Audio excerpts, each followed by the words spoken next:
3 তারিখ থেকে তাদের মধ্যে একটি অর্ডার ডিসঅবে করার একটি মানে কি বলবো মানসিক অবস্থান তৈরি হয় যে না আমরা আর গুলি করব না। গুলি তো আগে করেছে মানে 3 তারিখের আগ পর্যন্ত বা 5 তারিখ সকালেও কেউ কেউ গুলি করেছে, কিন্তু মেজরিটি নিজেদেরকে গুটিয়ে নিয়েছে আসলে 3 তারিখ থেকে, 3রা আগস্ট 2024 থেকে।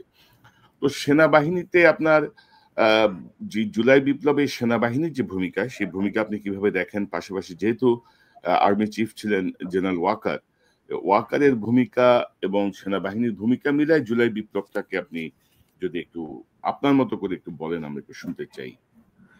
ওকে, ধন্যবাদ। জুলাই বিপ্লব আমি যেভাবে দেখি একটা ছোট আন্দোলন থেকে ধাবিত হওয়া একটা গণ আন্দোলন। আমরা আগে যখন খেয়াল করতাম যে মানে এই ফ্যাসিস্ট বা এই জগদ্দল পাথর বাংলাদেশের বুক থেকে কখন যাবে, তখন সবার মনেই আসতো যে এটা একটা টোটাল আপরাইজ হতে হবে, টোটাল। আচ্ছা, তাহলে যেভাবে আত্মহতি দেয়া শুরু হয়েছিল, যেই পয়েন্টটাতে মানুষ আত্মহতি দিল, সেটা সবাইকে আসলে নাড়িয়ে দিয়েছে বলেই আমি মনে হয়। সেটা আসলে সেনানিবাসের ভিতরে উর্দি পড়া যারা, তাদেরকেও আসলে ছুঁয়ে গিয়েছিল ব্যাপকভাবে। তো সেখান থেকেই অর্ডার ডিসঅবের ব্যাপারটা আসলে সেভাবে ঘটেছে কিনা জানি না। বাট আমি যেটা বুঝি যে এটা একটা ব্যালেন্স করা। নেতৃত্ব বুঝতে পেরেছিল যে দিস ইজ দি টাইম, এবং 90 এর গণ আন্দোলনের সময়েও কিন্তু তাই হয়েছিল। এবং ঠিক যখন মাঠের যে যারা থাকেন তাদের মনোভঙ্গিটা যখন বোঝা হয়ে যায়, তখন আসলে কমান্ড জায়গাটা এমন একটা পয়েন্টে চলে আসে বা বয়েলিং পয়েন্টে এসে যায় যে তখন সিদ্ধান্তটা নিতেই হয়। হয়তো ফ্যাসিস্ট চাচ্ছিল যে আরো একটু কিছু প্লে করতে, বাট খুবই প্রুডেন্টলি আমি বলবো যে সময়টা বেছে নিয়েছেন যে 3 তারিখ। এটা হচ্ছে ক্যান্টনমেন্টের ভিতরের ঘটনা। এবং ক্যান্টনমেন্টের বাইরে যদি বলি, আমরা সংগঠিত হচ্ছিলাম, ঠিক আমার মনে আছে যে 17 তারিখে প্রথম মিরপুর ডিওএইচএস এ কর্নেল হক, আপনারা সবাই চেনেন, উনার বাসাতেই, উনার কলেই আমরা সবাই গিয়েছিলাম। সেখানে 7-8 জন 10 জন আমরা ছিলাম, এবং আস্তে আস্তে আমরা মাঠে চলে আসি এবং সিদ্ধান্ত নেই যে এভাবে তো হবে না, আমাদেরকে ওদের সাথে থাকতে হবে। প্রথমে আমরা যেটা ছিল যে আমরা তাদের দাবির প্রতি আমরা সমর্থন, সহমর্মিতা, এবং একটা সময় আসে যে আমরা তাদের সাথেই মার্চ করে যাই। আমরা আসলে অবসরপ্রাপ্ত অফিসাররা আপনারা একজোট হলেন, ঐক্যবদ্ধ হলেন। জি জি, অবসরপ্রাপ্ত অফিসাররা একজোট হলে, এবং সবাই কম বেশি আমি দেখেছি যে সার্বভৌমত্ব, জাতীয়তাবোধ সম্পন্ন। আসলে আমি একটু পিছনে যাব, যে কত 17 বছর কিভাবে কেটেছিল আমাদের, বা 15-16 বছর কিভাবে কেটেছিল। ওই সময়টাতে আসলে আমাদের যে টোটাল নিয়ন্ত্রণ, মনের নিয়ন্ত্রণ, এবং ট্রিপল যদি বলি যে জিনিসটা, যে এক ধরনের বিকলাঙ্গতা, মানসিক বিকলাঙ্গতা ভর করেছিল পুরা এই কমিউনিটিতে। এবং আমরা ইভেন বিডিআর এর যে 25 তারিখ ফেব্রুয়ারি আসলেও আমরা উচ্চারণ করতে চাইতাম না, হোয়াটসঅ্যাপ গ্রুপে আমরা আলোচনা করতাম না, এই ধরনের পর্যায়ে আমরা ছিলাম সত্যিকার অর্থে। এবং এই আলোচনা করলে বেশিরভাগ সময় কোর্স গ্রুপে, ইন্টিমেট গ্রুপগুলোতে বলতো যে প্লিজ এই রাজনৈতিক আলোচনাটা না করলে ভালো হয়। আসলে এটা তো রাজনৈতিক আলোচনা না, এটা দেশের আলোচনা, এবং সেটা তো সার্বভৌমত্বের কল, এবং সেটা তো ফৌজি আলোচনা করবে, কে আলোচনা করবে? কিন্তু এটা কিন্তু ডিক্লাইন। আমি ছাড়া হয়তো ওই 15 জন, আমরা যারা 10-15 জন হাতে গোনা মানুষ ছিলাম, যারা ফেসবুকে লেখার, মানে তাও ক্লোজ গ্রুপে লেখার সাহস করতাম। তার মানে কতটা কন্ট্রোল করা হয়ে গিয়েছিল অলরেডি। সো সেই প্রেক্ষাপটে আমি ছাড়া বাকি সবাই তাদের বন্ধু, মানে কোর্সমেটকে আমরা বলি সোলমেটদের গ্রুপ থেকে আউট। মানে তাদেরকেও তারা সহ্য করতে পারে না, উপস্থিতিও সহ্য করে না। তো তাহলে বুঝতে হবে যে ব্যাপারটা কি, তারা তো কোনো দাগী আসামি না, কোনো ধরনের আমি বলবো যে ফৌজদারি বা রাষ্ট্রদ্রোহী কোনো কাজের সাথে না, শুধুমাত্র বিডিআর হত্যাকাণ্ডের একটু আলোচনা, শুধু সুযোগ, সেটাও করার সুযোগ ছিল না। তো সেই প্রেক্ষাপট থেকে হক স্যার প্রথম কল দিলেন, ওখানে আমরা বুঝতে পারলাম আমি জামাল হায়দার একা না, আমার মতো অ্যাটলিস্ট 8টা-10টা মানুষ আছে। 17 তারিখে আমরা প্রথম মিটিং করি, তার আগের দিন মুগ্ধ মারা যায়। 19 তারিখে যখন ছাত্রাবাসগুলো বন্ধ করে দেওয়া হয়, এমআইএসটি, বিওপির ছেলের ছাত্রছাত্রীরা ব্যাগেজ সহ মিরপুর ডিওএইচএস এর গেটের যানবাহনের জন্য অপেক্ষা করছিল। তখন স্থানীয় সংসদ এবং পুলিশ একযোগে তাদেরকে আক্রমণ করে বসে, এবং এই নিরীহ বাচ্চাগুলা যে দৌড়াদৌড়ি করছিল, কাতরাচ্ছিল, সেটা আমাদের কমিউনিটিটা দেখে। সেখান থেকেই সবকিছু শুরু। এবং আমি বলব মিরপুর ডিওএইচএস এই জুলাই আন্দোলনে বড় একটা কৃতিত্বের দাবিদার। এটা অসম্ভব কাজ করেছে তারা। ২ তারিখে ওই মিছিলটাতে আমিও ছিলাম। বাংলাদেশের সংরক্ষিত এলাকায় সেনানিবাসে মিছিল হয়েছে, এটা কেউ কখনো দেখে নাই। সেটা পরের দিন সকাল থেকে মাইকিং হয়েছে। ৩ তারিখে সেই মিছিলটা ২ গুণ না ২.৫ গুণ বা ৩ গুণ হয়েছে। আমি ভিডিও আছে। ৬ মিনিট ধরে মিছিলটা গিয়েছে, ভর্তি মানুষের মিছিল, এবং সেই মিছিলটা একেবারে অন্যরকম। সেটা বাংলাদেশে যা মিছিল দেখেন সেই মিছিল না। সেই মিছিলটাতে ছিল ছোট, ছোট বাচ্চা, শুধু ছিল না, একজন মহিলা বৃষ্টির মধ্যে ২ বাচ্চাকে ধরে নিয়ে যাচ্ছে এবং ওই ধরনের জিনিস। এবং আমি দেখেছি, নিজের চোখে দেখা এবং ভিডিও আছে, যে অফিসার গেমস থেকে আসছে বিকাল বেলা, তার ছেলে যেহেতু মিছিল করছে সেও সাথে যাচ্ছে। আমি জিজ্ঞেস করলাম, কি ব্যাপার, তুমি যাচ্ছ কেন? তুমি কিভাবে এখানে আসলা? বলে, স্যার ওকে একা ছাড়ার চেয়ে আমি সাথে থাকা ভালো না।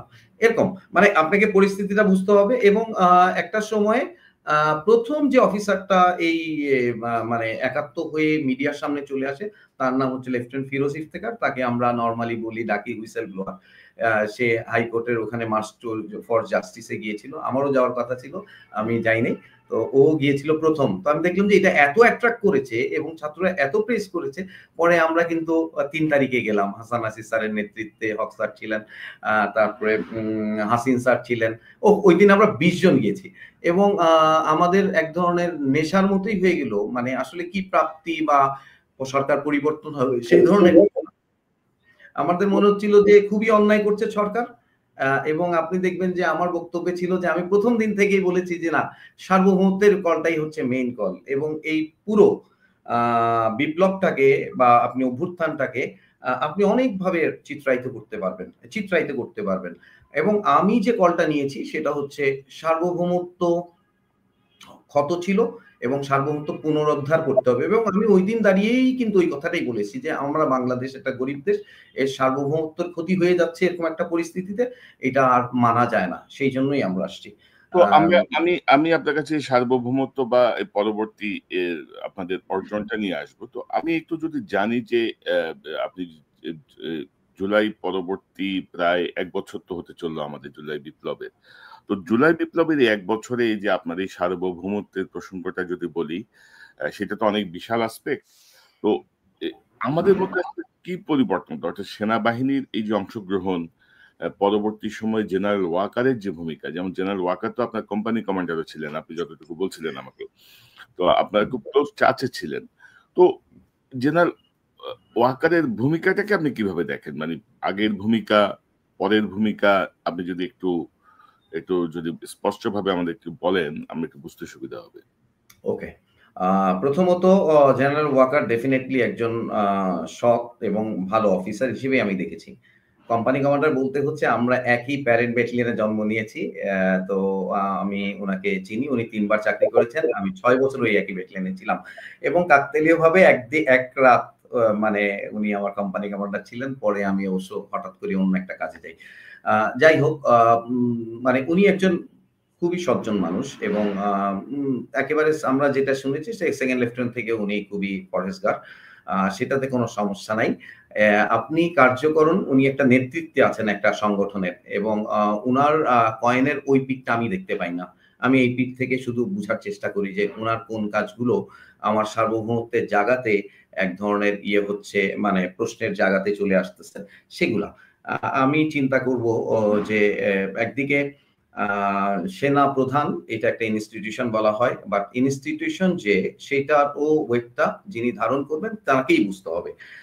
সো আমরা কতগুলো ঘটনা হয়তো আমাদেরকে কষ্টের মধ্যে ফেলে দেয়। আমরা যদি ফুল স্টপ, ইনক্লুসিভ নির্বাচন, নিবন্ধন, আওয়ামী লীগের নিবন্ধন বাতিল, ওই পয়েন্ট গুলোতে নাও যাই, তাহলেও আমি আজকে ১১তম মাসে এসে আমি তো মিলাবো যে আমি সার্বভৌমত্ব ছিল, আমি পার্সোনালি সার্বভৌমত্ব ছিল না।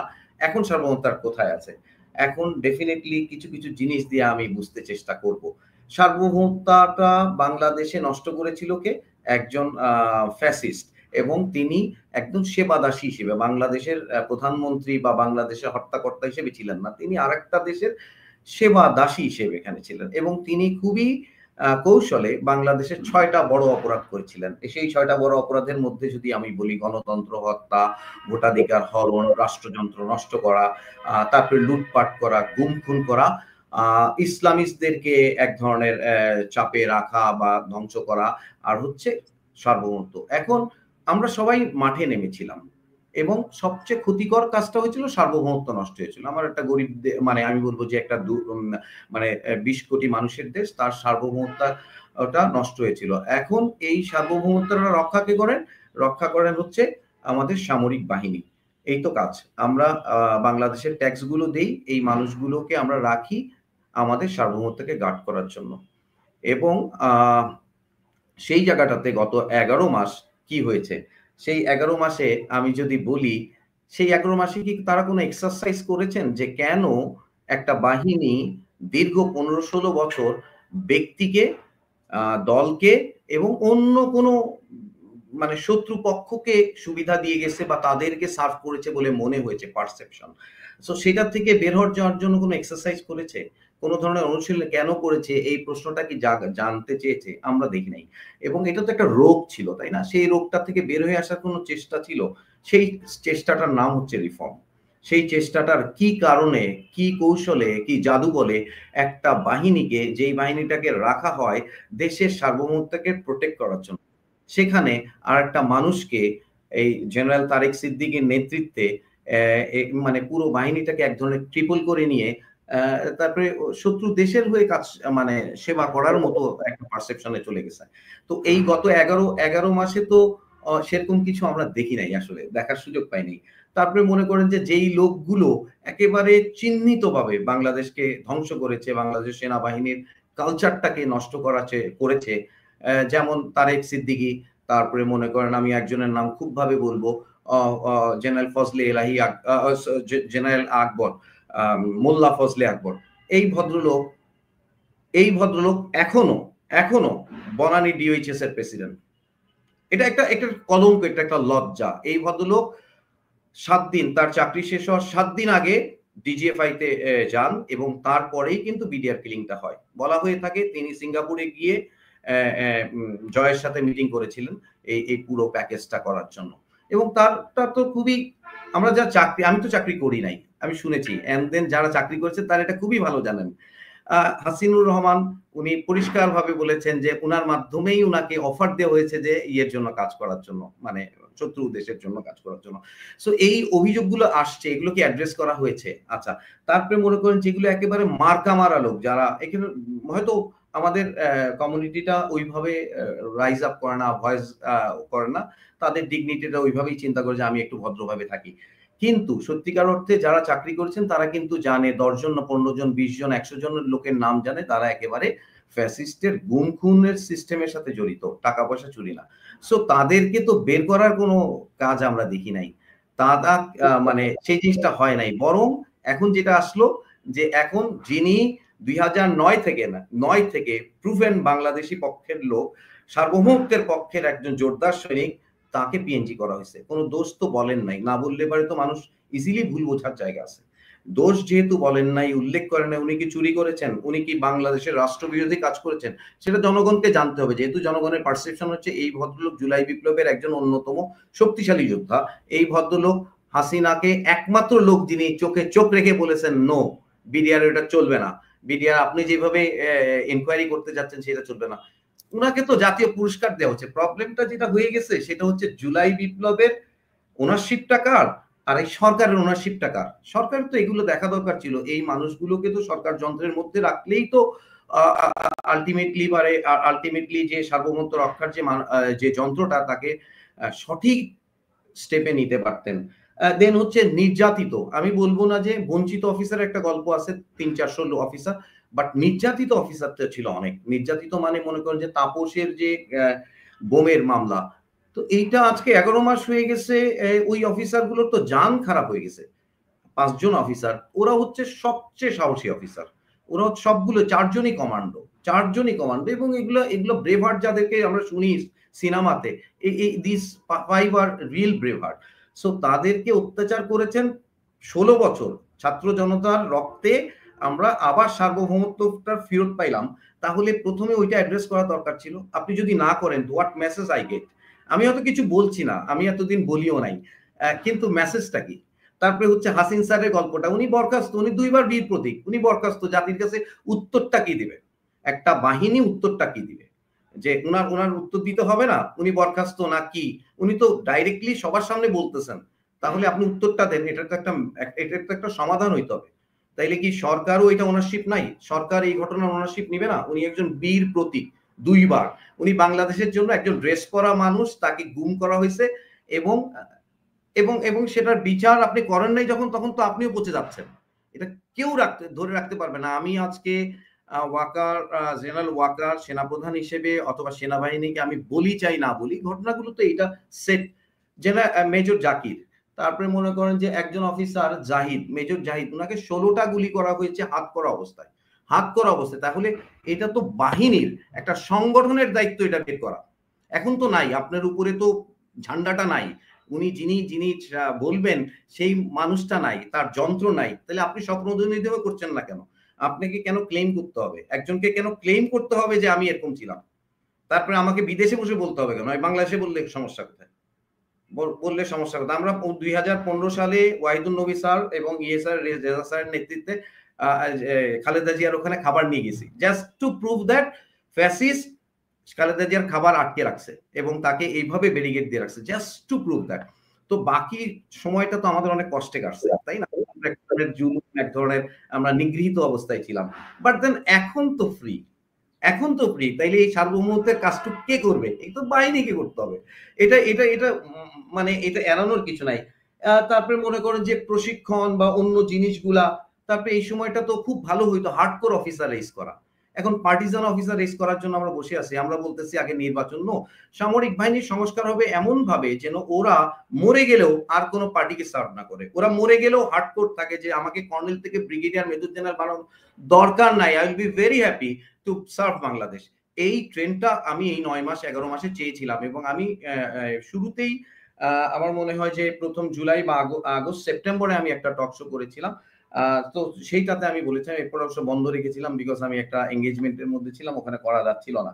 এন্ড দেন এইগুলো খুব অবভিয়াস একজন নেতা হিসেবে আমাকে রাইট ট্র্যাকে আনার জন্য।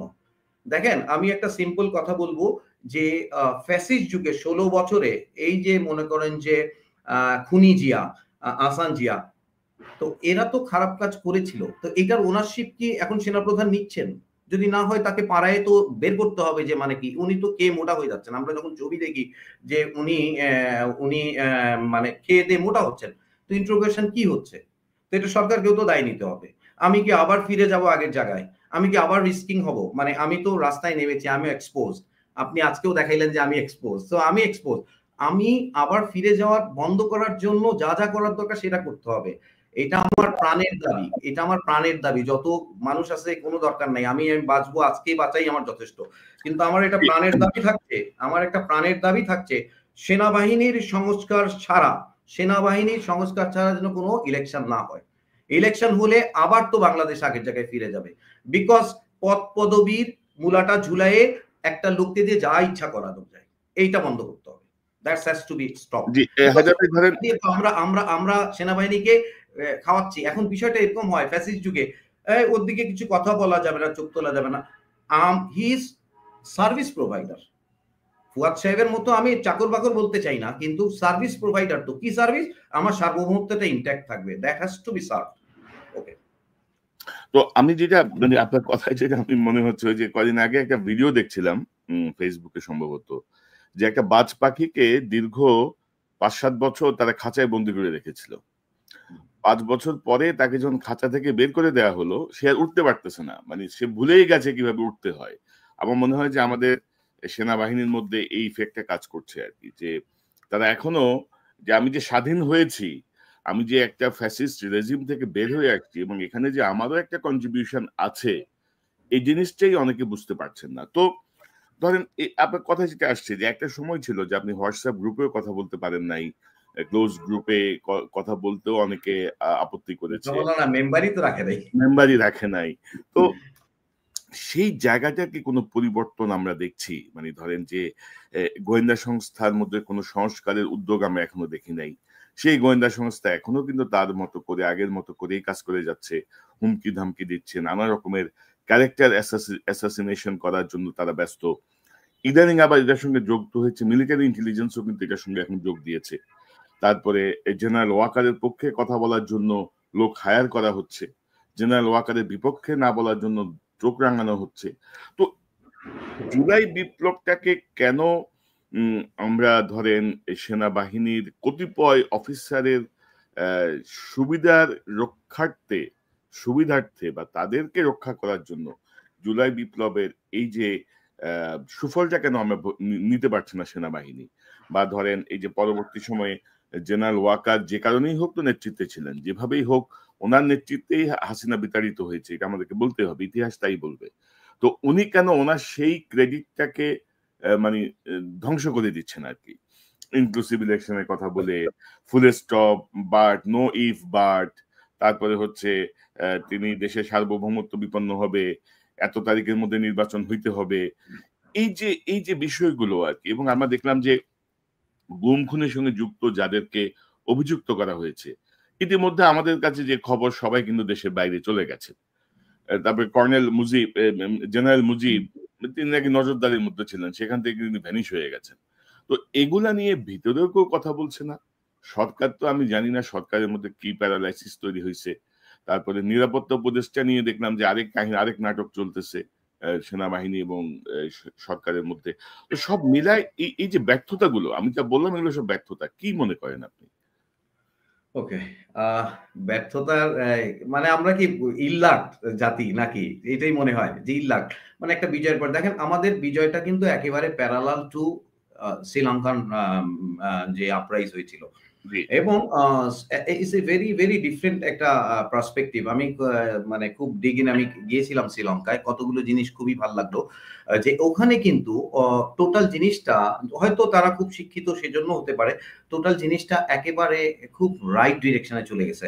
লাইক 256টা সিটের মধ্যে 148টা সিট একেবারে নতুন, যাদের টোটালি ক্লিন নাই, ওই ধরনের মানুষ এখন সংসদে গেছে। তো আমি ইনকোয়ারি করছিলাম how it has happen, what military played the role. Military একেবারেই খুব স্যাটিসফ্যাক্টরি, ওদের মানুষের খুব স্যাটিসফ্যাকশনের সাথে রোলটা প্লে করেছে। হ্যাঁ, বাংলাদেশ মিলিটারিও অল দি টাইম, বাংলাদেশ মিলিটারিও স্যাটিসফ্যাকশনের সাথে, বাট এই ক্রুশিয়াল টাইমটাতে যেই কার্যক্রমগুলো করা হয়েছে সেগুলো আসলে এক ধরনের হতাশার জন্ম দিয়েছে।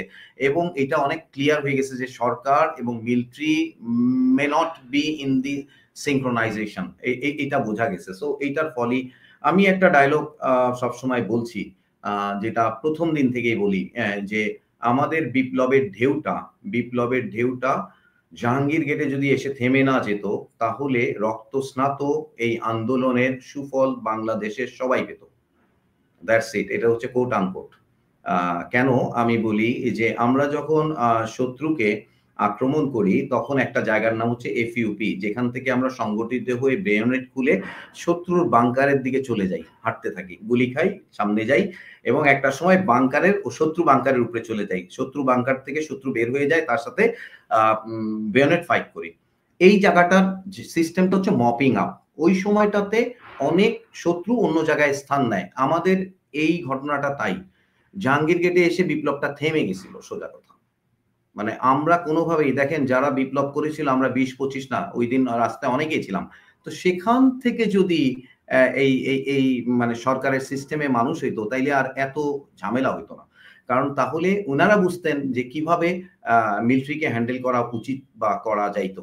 কারণ আমি আরেকটা কথা আপনাকে বলেছি যে আমি মুদ্রার অপর পিঠটা দেখতে পাচ্ছি না, এবং জেনারেল ওয়াকারের চ্যালেঞ্জটা আমি বুঝতে পারছি না। আসলে চ্যালেঞ্জটা হয়তো উনি একা সামলাচ্ছেন বা সামথিং এট দি ব্যাক রয়ে যাচ্ছে, যেটাকে এখন আমরা শুনতে পাই। উনি কয়েক জায়গায় এক্সপ্রেসও করেছেন যে উনি সিনিয়র জেনারেলদের কাছ থেকে মানে পরামর্শ নেন। আমরা জানতাম উনি নেন, এবং ভালো অফিসারদেরকে উনি ডেকে পরামর্শ নিয়েছেন। এটা হচ্ছে শুরুর দিকে 3-4 মাস নিয়েছেন, পরে হয়তো ওনাদেরকে করেন নাই, সিনিয়রদেরকে নিচ্ছেন। এখন কাদের থেকে নিচ্ছেন আমি জানি না।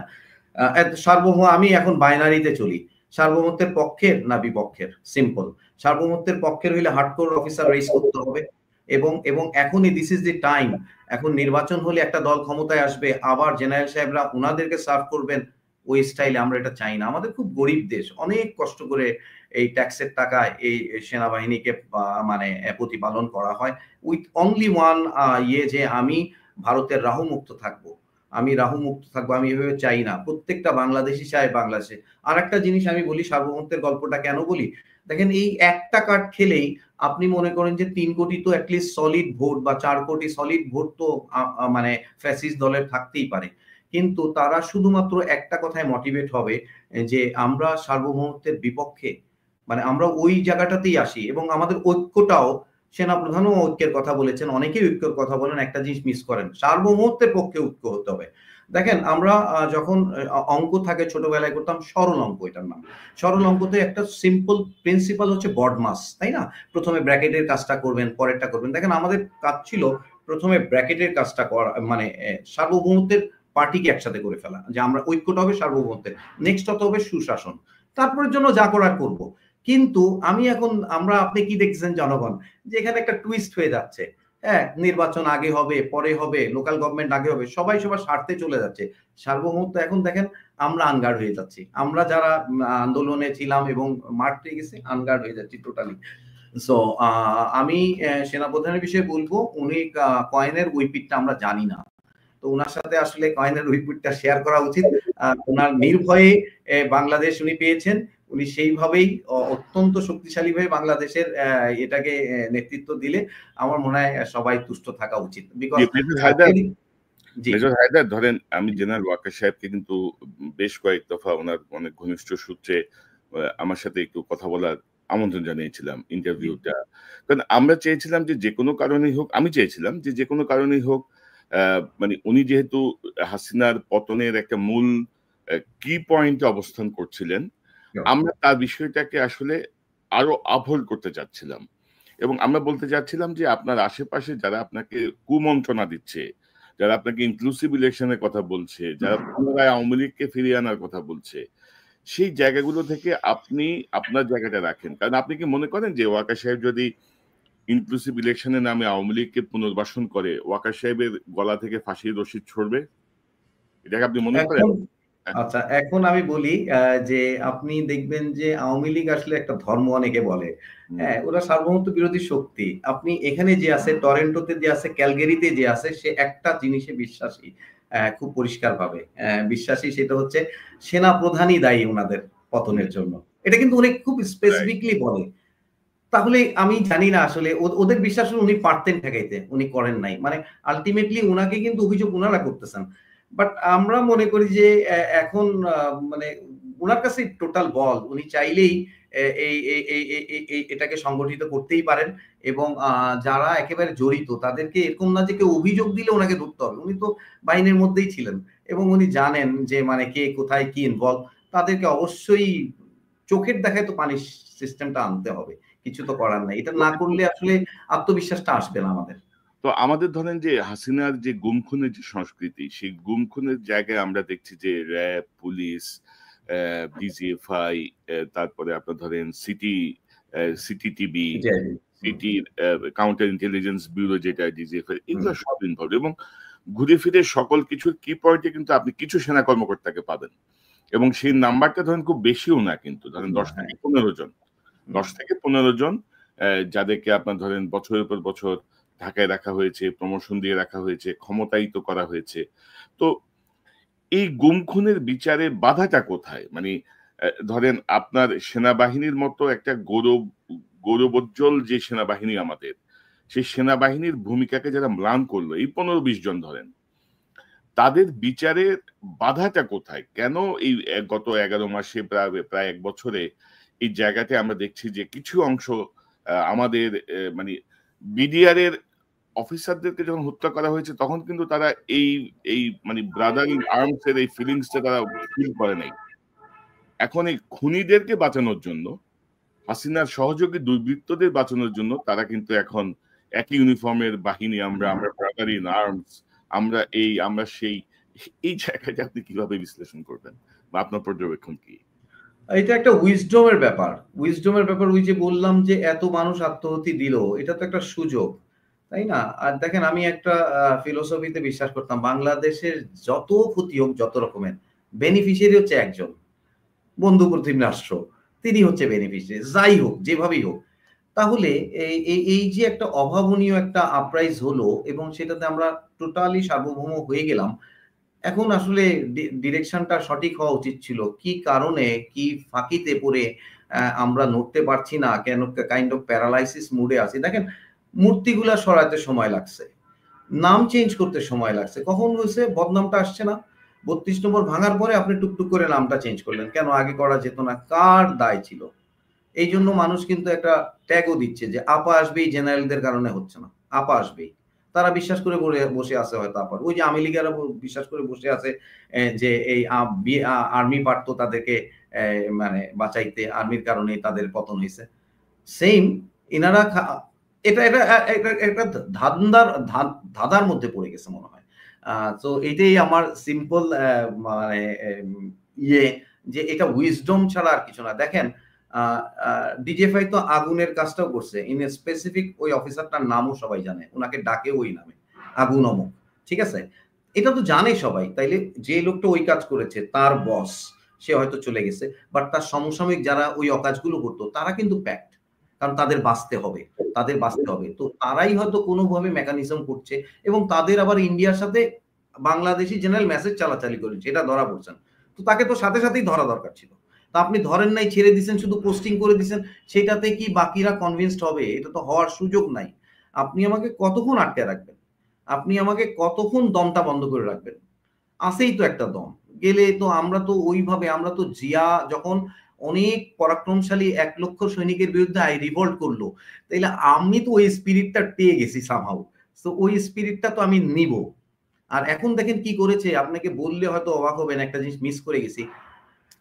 বাংলাদেশের ইন্ডিয়া চায় তার মুক্তিযুদ্ধের ব্র্যান্ডিং হবে শুধু সাইনিং সেরিমনিটা রেস কোর্সের। শুধু সেইটাই পড়ানো হয়েছে। আমি আপনাকে উদাহরণ দিব ৫০ বছর যেদিন পূর্তি হয় নভেম্বর এবং ডিসেম্বর ২ টা মাস।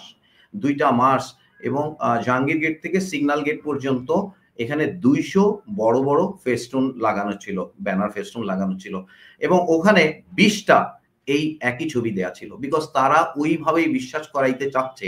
আর আমি ফৌজ নিজে সেটাই বিশ্বাস করতে চাচ্ছি। অথচ আমার গৌরবের জায়গাটা কত স্পেশাল। আমি বিদ্রোহ করে জনগণের হয়ে যুদ্ধ করছি। এটা এই পৃথিবীর খুব রেয়ার একটা মানে আমি বলব যে বিজয়। রেয়ার একটা মানে গর্বের জায়গা। যে আমরা বাংলাদেশ জন্মের আগে এই বাহিনীটার জন্ম হইছে। তো এই প্রাইডটা অথচ সেই সেনাপ্রধান ১ম এ সেনাপ্রধান দায়িত্ব পাওয়ার পরে মিডিয়ার সামনে এসে বলতেছেন, আমি সেনাবাহিনীর গর্বের জায়গাটা দেখাবো। আর করছেন কি? ইন্ডিয়ান ডিসক্রিপশনের জিনিসগুলো তিনি ডিসপ্লে করছে। পুরা জাহাঙ্গীর গেট থেকে ২০০ ফেস্টুনের মধ্যে একজন সিঙ্গেল বাংলাদেশি যোদ্ধার ছবি তিনি দেন নাই। তারা কখনোই জেনারেল ওসমানীকে মুক্তিযুদ্ধের সর্বনিরাধক হিসেবে প্রতিষ্ঠা পাইতে দেন নাই। তো এই হচ্ছে গল্প। এই আমরা যারা সচেতন তারা বুঝতেছি। বাট বাকিদের জন্য তো মনে করেন যে ওরা চিন্তা করে কি ওনাদের এসিয়ারটা মনে হয় ওখান থেকে লেখা হয়। উনাদেরকে প্লিজ করতে চায়। তো এইটা হচ্ছে মাইন্ডসেট থেকে বের হয়ে আসা। উইজডম থাকাই হচ্ছে মেইন কাজ। সেটাই করে নাই এবং ১১ মাসে এখানেই আমাদের হতাশার জায়গা আমার ব্যক্তিগতভাবে। না, এবং আমি যদি আরেকটা বিষয় যোগ করি, ধরেন গত ১৫ বছরে ধরেন আমি তো দীর্ঘদিন ধরে সেনাবাহিনীর বিভিন্ন ইস্যু নিয়ে কাজ করি। তো মানে জাতীয় ইস্যুগুলো নিয়ে কাজ করি সেনাবাহিনীর সাথে রিলেটেড। ধরেন গত ১৫ বছরে আমাদের সেনাবাহিনীকে দুর্বল করা হয়েছে, বিমান বাহিনীকে দুর্বল করা হয়েছে, নৌবাহিনীকে দুর্বল করা হয়েছে। আমাদের নতুন কোনো যুদ্ধজাহাজ মানে এয়ারক্রাফট আ ঢুকে নাই। আমাদের সেনাবাহিনীর আধুনিকায়নের নামে আমরা ভারতের উপর ক্রমশ নির্ভরশীল হয়ে পড়েছি। তো গত এই প্রায় ১ বছরে আমি কিন্তু সেনাপ্রধান বলেন বা অন্য কোনো আ আ কি বলবো দায়িত্বশীল জায়গা থেকে সেনাবাহিনী রিলেটেড কেউ কিন্তু বলে নাই যে আমার সেনাবাহিনীর জন্য অ্যা এই পরিমাণ নতুন অস্ত্র লাগবে। এই অস্ত্রগুলো এখন ওয়ার্ল্ড ডমিনেট করছে। এইগুলো কিছু আমাদের লাগবে। আমাদের এই যুদ্ধজাহাজগুলো লাগবে। আমাদের যে যুদ্ধজাহাজ আছে সেগুলো অকার্যকর, অকেজো হয়ে পড়ে আছে। এগুলো মেরামত করতে হবে। এই জাতীয় কোনো কিন্তু বিষয় আসে নাই। একটু না হয়ে আমরা দেখছি যে সেনাবাহিনীর রাজনীতির মধ্যে হস্তক্ষেপের যে প্রবণতা অতীতে ছিল সেভাবেই যাচ্ছে। তো এই জায়গাটা যদি আপনি অ্যাডজাস্ট করেন এবং পাশাপাশি আমরা আসলে কি করণীয় এখন? ধরেন কি সংস্কার চান আপনি সেনাবাহিনীর? গোয়েন্দা সংস্থার সংস্কার, প্রমোশনের সংস্কার, রিক্রুটমেন্টের সংস্কার, মানে কি করা যেতে পারে আর কি? মানে এটা যদি একটু বলেন আপনি। ওকে, আমি তো খুব স্বল্প সময়ে কাজ করেছি, বাট আমার মানে উইজডমের জায়গাটা স্ট্রং যে হ্যাঁ, এটা সার্বভৌম রাখার জন্য যা যা করার দরকার করতেই হবে। এখানে আপনি হয়তো মানে বলেছেন যে কি কিনেছে না কিনেছে, এগুলো একটা গোপনীয় বিষয়, হয়তো আমরা সেভাবে নাও জানতে পারি। বাট যেটা আমি ফোরসি করতে পারি যে ইন্টারিম গভর্নমেন্ট তারা হয়তো এখানে মানে প্রিন্সিপাল বা বড় ধরনের এক্সপেন্ডিচার এই রিলেটেড হয়তো প্ল্যান করবে না, রাজনৈতিক গভর্নমেন্টের কাছে যাবে। বা যেটা হইতে পারত সেটা আমি আগেও বললাম যে রোগের কারণে একটা বাহিনী, রাষ্ট্রীয় বাহিনী ব্যক্তিকে এবং ওই দলকে সার্ভ করবে, এই জায়গাটা থেকে সরে আসার অনেক শক্তি ছিল। যিনি অপরাধের সাথে যুক্তও ছিলেন তারও মনে এইটাই থাকা উচিত বা আছে। সে হয়তো কিছুটা বাঁচতে চায়, কিন্তু তার মনেও কি এটা আসা স্বাভাবিক না? যে সংস্কারটা হবে প্রথমে হচ্ছে মাইন্ডসেটের। হ্যাঁ, আমি সার্বভৌম রাষ্ট্র, 15 বছর যেভাবে ছিলাম ওই ধরনের সেনাবাহিনী আমরা হব না। আমরা আমাদের সিদ্ধান্তগুলো সুন্দর করেই মানে নিব, আমাদের হার্ডকোর অফিসার রেইজ করব এবং আমি যুদ্ধ ওরিয়েন্টেড হব। মানে আপনি জিনিসপত্র কেনাকিনির তো একটা গল্প বা বিষয় থাকবে, সেটা হয়তো রাজনৈতিক গভর্নমেন্ট, হয়তো ইন্টারিম গভর্নমেন্ট চিন্তা করেছে যে ঠিক আছে, এখন শুধুমাত্র নিত্য নৈমিত্তিক কাজগুলো করি। বাট গত ইয়েতে যে কাজটা হয়েছে, ভণ্ডামির জায়গাটা, সেটা হচ্ছে আমরা যেটুকু জানি বা শুনেছি, সেটা হচ্ছে মনে করেন ইটালি থেকে একটা জাহাজ ৬০ কোটি টাকা দিয়ে কিনছেন, রং টং করে ৬০০ কোটি টাকার বেচা কিনি। এই গল্পটা ভালো হয়েছে। এই গল্পটা কিন্তু সুন্দর হয়েছে। এখন অ্যামুনিশন কেনা, প্র্যাকটিস করা, এই জিনিসগুলা কতটুকু হইছে, এটা হয়তো ওই যে যারা বিজ্ঞজন হাসান নাসির স্যারদের মতো, হাসিন স্যারদের মতো মানুষরা যদি সিস্টেমে থাকতেন, তাহলে কিন্তু উনারা চেক অ্যান্ড ব্যালেন্সটা করতে পারতেন। এখন কি হইছে? সেনাবাহিনী অ্যাজ ইফ, আমি আগেও বলতাম, সামন্ত এবং উপনিবেশিক। সামন্ত সেনাবাহিনীর কালচারটা হয় ভেরি ডিফারেন্ট। সেখানে সেনাপতিদেরকে আমরা বাই করতে পারলেই কাজ হয়ে যায়। আর উপনিবেশিক সেনাবাহিনীটা হচ্ছে আমাদেরকে যা করলে আপনি খুশি হবেন, উপনিবেশ খুশি থাকবে সেইভাবে। তো এই যে কালচার, এই সিস্টেমটা থেকে আমাকে বের হইতে হবে এবং অবশ্যই এটার কোনো সলিউশনই নাই। আমাদেরকে হার্ডকোর বাংলাদেশি অফিসার রেইজ করতে হবে। যিনি কর্নেল থাকবেন, জেনারেল হইতেও চাবেন না, কম্প্রোমাইজ করে। That is the thing. এইটা সিম্পল। বাকি সব তো ওরাই করবে। ওরাই করবে। এটা কোনো কঠিন না। অফিসারের কাজ সৈনিককে ট্রেন করা। গত 15 বছরে যেভাবে সেনাবাহিনীকে একটি ব্যবসায়িক প্রতিষ্ঠানে রূপান্তরের চেষ্টা চলেছে, মানে ব্যবসায়িক নানা আয়োজন করে, ব্যবসায়িক নানা কাজ দিয়ে, টেন্ডার দিয়ে, নানা রকমের আরাম আয়েশের ব্যবস্থা করে, সেটি খুব টাফ এবং সেটার জন্য আসলে খুব স্ট্রং লিডারশিপ সেনাবাহিনীর ভেতর থেকে আসতে হবে। কারণ ধরেন যেটা হয় আর কি, ধরেন এটা আমার পর্যবেক্ষণ, ধরেন আমি যদি কিছু বলি বা বাইরে থেকে যদি, এখন ডক্টর ইউনূসও যদি কিছু বলেন, বলবে যে এই দেখো একজন সিভিলিয়ান সেনাবাহিনীর ব্যাপারে নাক গলাচ্ছে। তো সিভিলিয়ান এবং মিলিটারি দুটো ভাগ কিন্তু আছে স্পষ্ট। তো মিলিটারির ভেতর থেকে সেই নেতৃত্ব প্রয়োজন যে না, আমার 30 লাখ টাকা গাড়ির জন্য দরকার নাই রে ভাই, আমি রিকুইজিশন দিয়ে আমার গাড়ি নিব, আমার এই আরামাইশের দরকার নাই, আমার এই ব্যবসার দরকার নেই, আমার এই কন্ট্রাক্টের দরকার নাই, আমি আমার ট্রেনিং, আমি আমার প্রতিরক্ষা নিয়ে কাজ করি। এবং আমার মনে হয়েছে ডক্টর ইউনূস মাঝখানে বলছিলেন যে আমাদেরকে যুদ্ধের জন্য প্রস্তুত থাকতে হবে, সর্বোচ্চ প্রস্তুতি নিতে হবে। আমার হয়তো ভিতরে কাজ চলছে কিন্তু আমরা কোনো আভাস পাই না, কিন্তু আভাসও তো পাওয়া যায়। তো আমরা দুটো গুরুত্বপূর্ণ প্রশ্ন করতে চাই আপনার কাছে। এক নাম্বার হচ্ছে যে গত 12 মাসের যে বিশ্লেষণ বা 11 মাস 12 মাসের যে বিশ্লেষণ, সে বিশ্লেষণে অনেকেই বলছেন যে এই যে নির্বাচনটা হবে, সেই নির্বাচনে জেনারেল ওয়াকারকে সেনাপ্রধান বা শাহাবুদ্দিন চুপ্পুকে প্রেসিডেন্ট রেখে জনগণের যে বিপ্লবের যে ধারণা, যে রাষ্ট্র সংস্কারের যে ধারণা থেকে জনগণ, ছাত্র জনতা যে রক্ত দিল বুকের, সেটি সফল হবে না, বা একটি নির্বাচন কেন্দ্রিক আবহে আপনি এই দুজনকে দেখতে চান কিনা, বা আপনি কি মনে করেন? আমি জানি না প্রশ্নটি আপনার জন্য একটু বেশি হয়ে গেল কিনা। না, আমি তো আমার পারসেপশনটা বলবো, তাই না? আমি তো কাউকে চাপাইও দেব না আর কিছু না। আমি কিভাবে দেখি, এখন চুপ্পু তো টেস্টেড জিনিস। হ্যাঁ, টেস্টেড। এখন উনি মাননীয় রাষ্ট্রপতি, তাই না? মহামান্য রাষ্ট্রপতি। হ্যাঁ, আমাদের সাংবিধানিক ভাবে এখন সংবিধানটাই তো হইলে তো, তাহলে ফ্যাসিস্টেও তো হাসিনাই প্রধানমন্ত্রী। সংবিধানটাই যদি থাকে তাহলে তো উনি প্রধানমন্ত্রী। তো আমি যেটা মনে করি যে মানে উনি সঠিক মানুষ না। উনাকে তো মানে অনেক কষ্টি পাথর দিয়ে জাজ করে উনাকে ওই জায়গায় যিনি নিয়োগ করেছেন তিনি এনেছেন। তো যিনি নিয়োগ করেছেন তাকেই আমরা বার করে দিছি। আর উনি কিভাবে থাকেন? ওটা থাকার তো কোনো সুযোগ নাই। আর সেনাপ্রধান একেবারে ডিফারেন্ট জিনিস। উনি যদি আমাদের বিপ্লবের সাথে মানে এই জুলাই জাগরণের সাথে পক্ষে থাকেন, তাহলে সেটা কনসিডার করার জায়গা। কিন্তু সেটা তো প্রমাণ দিতে হবে। সেটা সেইভাবে আমি শেষ করব। বাট চুপ্পুর বিষয়ে আসলে কোনো সুযোগ নাই। সুযোগ নাই আসলে। কিভাবে সম্ভব? কারণ উনার হাতে এমন কিছু এক্সক্লুসিভ জিনিস থাকবে যেইটা সঠিক গণতন্ত্র ও সিস্টেমে ঢোকার যে আমাদের অভিযাত্রা সেটা ব্যাহত হওয়াই খুব স্বাভাবিক। রাইট। এবং আরেকটি বিষয় আপনি বলছিলেন যে ধরেন গত 11 মাসে আমরা দেখছি যে মানুষের চরিত্র বদল হচ্ছে। যেমন আপনি রাওয়াল প্রেসিডেন্ট কর্নেল হকের কথা বলছিলেন। আপনারা ঐক্যবদ্ধ হয়েছিলেন তার বাসায়, মানে সবাই মিলে হাসিনার বিরুদ্ধে। তো এখন কর্নেল হকের নেতৃত্বে দেখা যাচ্ছে যে ব্রিগেডিয়ার হাসান নাসির পিএনজি হচ্ছেন।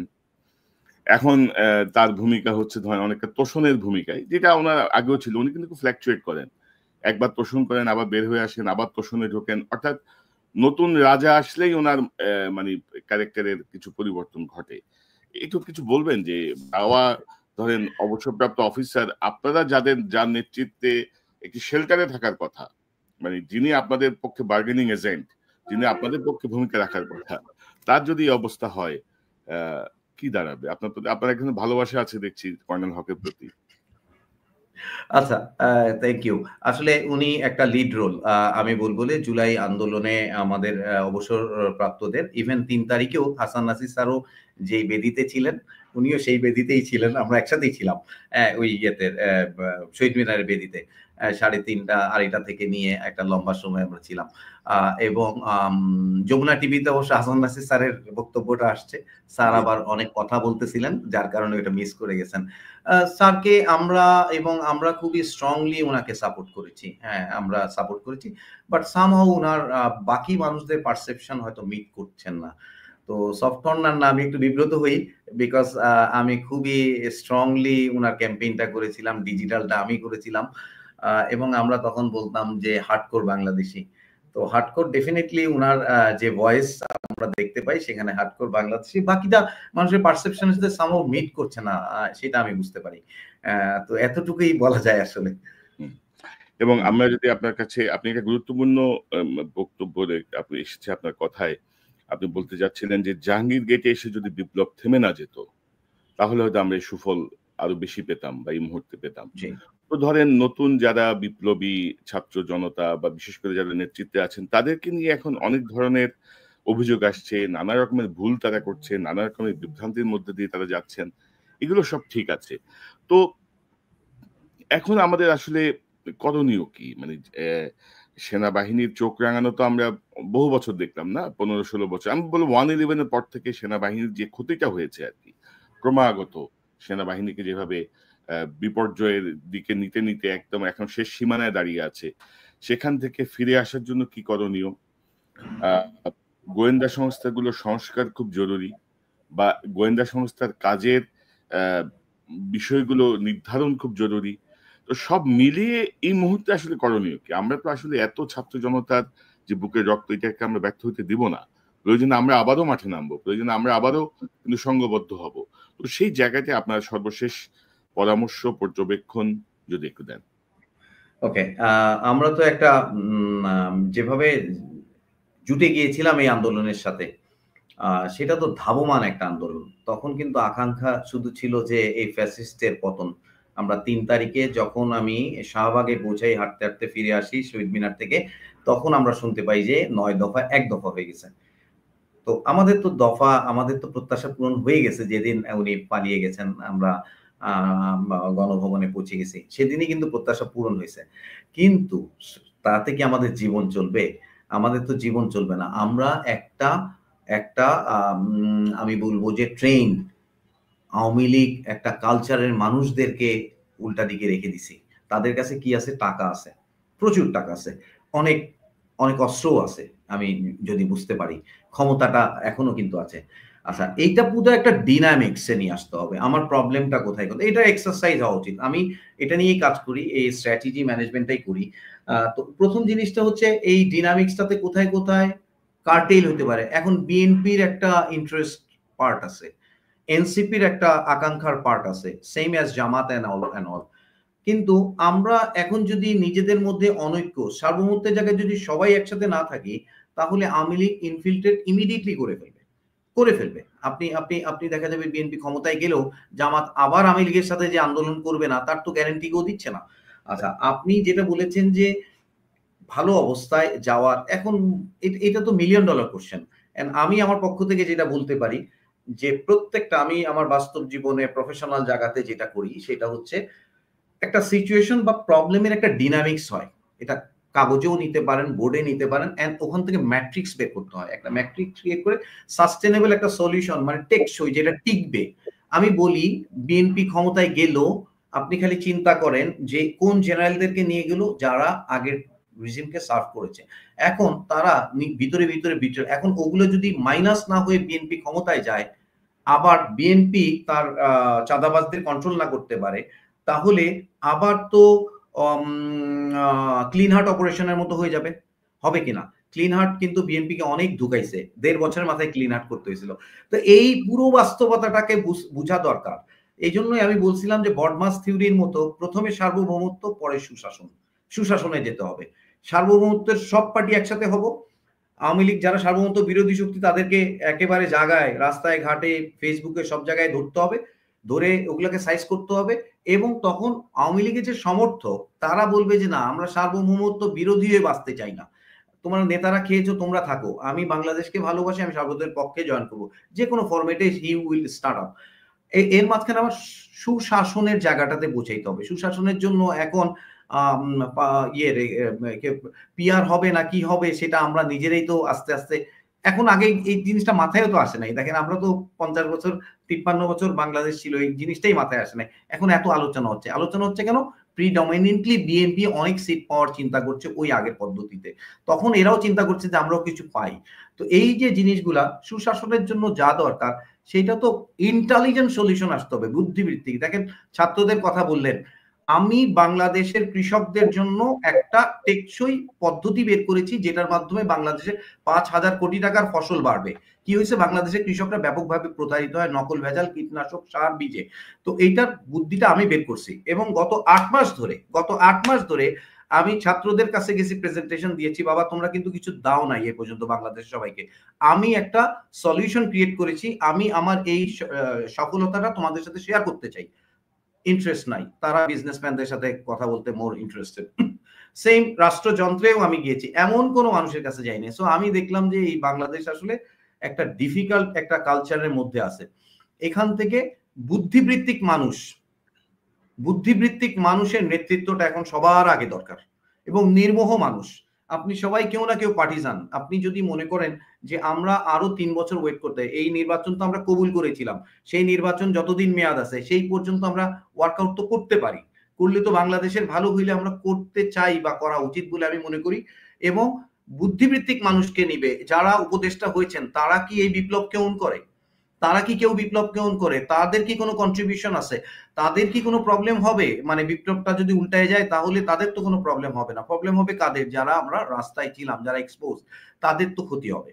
তাহলে ওইভাবে আমাদের সলিউশন, এটা একটা বড় কথা, সব জাতির সামনেই বলা উচিত যে এই তো সব প্রবলেম গুলো, মানুষ হচ্ছে বুদ্ধিমান প্রাণী, এবং বুদ্ধিবৃত্তিক মানুষগুলোকে এই কাজের দায়িত্ব দিতে হবে। আমি তো এটা নিতেই পারি না। হাসান নাসির স্যারের মতো মানুষকে সরকার কোলাবোরেট করতে পারে না। কার ইশারায়? সেনাপ্রধান তার সাথে দেখা করতে চান না প্রথম থেকেই, কার ইশারায়? কেন উনি কি অপরাধ করছেন? আমি তো ওনার সাথে এখানে না, ইয়াংবনে ৪ বছর ওনার সাথে ছিলাম। আমি নিজে দেখেছি যে কেমনে করে রাত্রেবেলা উনাকে গুম করতে, উনি একা তখন কিন্তু একটা চাকরি করে সিভিল, উনাকে গুম করার জন্য উত্তরায় নিয়ে আসছে, এবং আমি গিয়ে বাঁচিয়েছি। আমি আমার বন্ধু বান্ধব সব নিয়ে গিয়ে হইচই, ওখান থেকে চলে আসছে আপনার আনোয়ারার ওসি চলে আসছে নিয়ে এখানে তুলে নিয়ে যাওয়ার জন্য রাত্রেবেলা। উনি এক আত্মীয় বাসায় আসছে, ট্রেকিং করে আসছে। তো যেই মানুষগুলো ফ্যাসিস্টের বিরুদ্ধে বহু বছর ধরে দাঁড়াচ্ছেন, তাদের কিন্তু এক ধরনের, আমি বলবো যে রিস্ক আছে, এবং তাদের একটা দায় আছে, তাদের একটা আমি বলবো যে তাদের একটা ত্যাগ আছে। তো সেগুলো আসলে রাষ্ট্রের বোঝা উচিত। এখন যারা দেশ চালাচ্ছেন তারা কি কোনো আউটসোর্সিং পার্টি? Outsourcing party. তাহলে তারা তাদের রাষ্ট্রের কিভাবে কি বুঝতে চাচ্ছেন? মানে ওনারশিপ না থাকলে পৃথিবীতে কোনো কিছুই কোনোদিন হয় নাই। তো ওনারশিপ সিস্টেমটা ইনস্টল করতে পারলে আমাদের সাকসেস ছিল। এখনো সময় আছে। আমি মনে করি এখনো সময় আছে। সেনাবাহিনী এমন আলাদা কিছু না। তারা আমাদের ভাই, আমাদের এবং আমি জানি যে সবাই ভালো। সবাই প্রফেশনাল এবং সবাই মুখিয়ে থাকে যে আমি কন্ট্রিবিউট করতে চাই। সো সেই জায়গাটাতে ২-১ টা সিস্টেম প্রবলেম এখন স্যারের আসলে কি হচ্ছে, কোথায় বাধা এটা আসলে আমি না ওইটাই খোলাখুলি আপনি আপনি আপনার আপনার কোম্পানি কমান্ডার আপনার ওয়ার্কার স্যারের ব্যাপারে কারণ ধরেন উনি কিন্তু ধরেন গুরুত্বপূর্ণ স্টেক কিন্তু না এই বিপ্লবী একেবারে, বিপ্লব একেবারে। বাংলাদেশের স্টেক। এটা উনি বাংলাদেশের ফেইথ এর স্টেক এবং না, না, ভবিষ্যতের স্টেক। এই বিপ্লব বা হাসিনাকে বিতাড়িত করার ক্ষেত্রে ওনার যে অবস্থানটা যেভাবেই হোক যে অবস্থানটাই ছিল এটা কিন্তু ধরেন যে এই গৌরবের জায়গাটা কিন্তু এখন ডুবতে ডুবতে গলা পর্যন্ত এসে ঠেকছে কিন্তু মানে উনি কিন্তু ডুবে যাচ্ছে কিন্তু মানে আশেপাশের লোকজন ওনাকে বোধহয় চেপে ধরে রাখছে চোরাবালির মধ্যে উনি কিন্তু ডুবে যাচ্ছে কিন্তু সেই জায়গাটা থেকে বের হয়ে আসার জন্য আপনার কোনো পরামর্শ আছে আপনার কোম্পানি কমান্ডারের? স্যার অনেক বিজ্ঞ মানুষ ডেফিনিটলি। দেন আমার মনে হয় যে এইটা এটা এখন আমরা তো বুঝি যে এটা এটা যে ভবিষ্যৎ যে যারা নেতৃত্ব দিবেন, নেতৃত্বের জায়গা থেকে এই ম্যানেজমেন্টটা করতে হবে। চুপ্পুকে নিয়ে করার দরকার নাই। প্রধান উপদেষ্টা, তারপরে নিরাপত্তা উপদেষ্টা অ্যান্ড দেন আমি মনে করি যে বিএনপির নেতৃত্ব। বিএনপির ওখানেও কিন্তু একজন জেনারেল আছেন। উনিও খুব সম্মানিত জেনারেল ফজলে এলাহি আকবর অত্যন্ত প্রফেশনাল, স্ট্র্যাটেজি ভালো বুঝেন। বসে এটা করতে হবে। উনাকে কি, কি চ্যালেঞ্জ কে কোথায় ইয়ে করতেছে। দেখেন আমরা তো এটা বুঝতে পারি যে স্যারের কাঁধের উপরে মুজিব এবং সাইফুল উনাদেরকে রেখে দিছিল। উনি ওই জায়গাটা থেকে ওই রিস্কে যেকোনো সময় চেঞ্জ করে ফেলারই মতো। আমিও তো বুঝতাম যে যেকোনো সময় চেঞ্জ করে দেবে যদি উনি ডানে থেকে বামে যায়। উনি যেভাবে আ আ যানটাকে সুন্দর করে নিয়ে নোঙর করালেন এটা অসাধারণ। ৩ তারিখে উনি দেখেন এখানে চাণক্য ছিল। এটা আপনি যে যাই বলুক এখানে দারুণ একটা চাণক্য ছিল।